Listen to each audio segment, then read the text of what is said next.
اللہ اکبر، ان قربانیوں کی حقیقت کیا ہے؟ صحابہ کرام نے نبی کریم علیہ السلام کی بارگاہ میں عرض کیا، آقا یا رسول اللہ، ان قربانیوں کی حقیقت کیا ہے؟ نبی کریم علیہ السلام نے فرمایا، میرے غلاموں، یہ قربانیاں تمہارے باپ حضرت ابراہیم علیہ السلام کی سنت ہے۔ یہ قربانیاں جو ہیں حضرت سیدنا ابراہیم خلیل اللہ علیہ السلام کی سنت مبارکہ ہے۔ صحابہ نے عرض کیا کہ یا رسول اللہ، ان قربانیوں میں ہمارے لیے کیا ہے؟ یا رسول اللہ، قربانیوں میں ہمارے لیے اجر و ثواب کیا ہے؟ ہم قربانی کریں گے تو آقا یا رسول اللہ ہمیں ملے گا کیا؟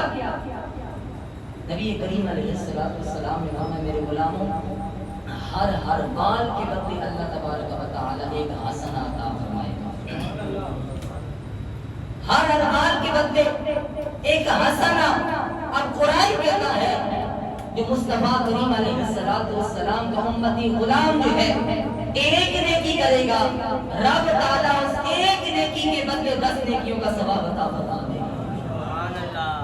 سرکار نے فرمایا، میرے غلاموں، ہر بال کے بدلے قربانی کا جو جانور ہے اس کے جسم پر جتنے بال ہوں گے، ہر بال کے بدلے رب تعالیٰ جو ہے 10 نیکیاں عطا فرمائے گا۔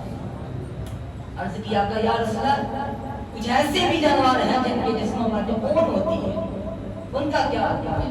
نبی کریم علیہ السلام نے فرمایا، ہر اون کے بدلے بھی رب تعالیٰ جو ہے 10 نیکیاں عطا فرمائے گا۔ تو یہ قربانی کی حقیقت ہے حضرات۔ حضور علیہ السلام نے فرمایا، قربانی جو خوش دلی کے ساتھ کرنا، خوش دلی کے ساتھ کرنا، اللہ کی رضا کے لیے کرنا۔ فرمایا یہ قربانی جو تم کرو گے نا، فرمایا جا قبروں سے اٹھو گے، یہ تمہارے لیے سواریاں جو ہے پیش کر دی جائیں گی، ان پر جو ہے تم سوار ہو کر جو ہے میدان محشر کی طرف چلو گے، پل صراط پر یہ سواریاں جو ہے تمہیں عطا کر دی جائیں گی۔ اتنی اس کی جو ہے